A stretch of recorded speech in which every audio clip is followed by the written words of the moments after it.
Number 8, there will be a lot of instability in the oil market globally due to the problems of Venezuela, and Europe will finally switch off the oil taps from Russia.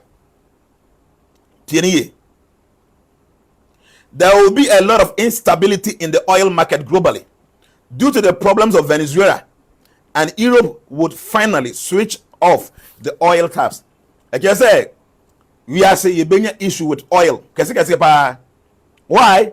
Because there will be some problem of Venezuela, and finally, no, Europe for or money Russia for will deals on oil and gas, they will switch the taps off because on finding ways that means we'll meet those things, because there will be some severe sanctions coming on Russia.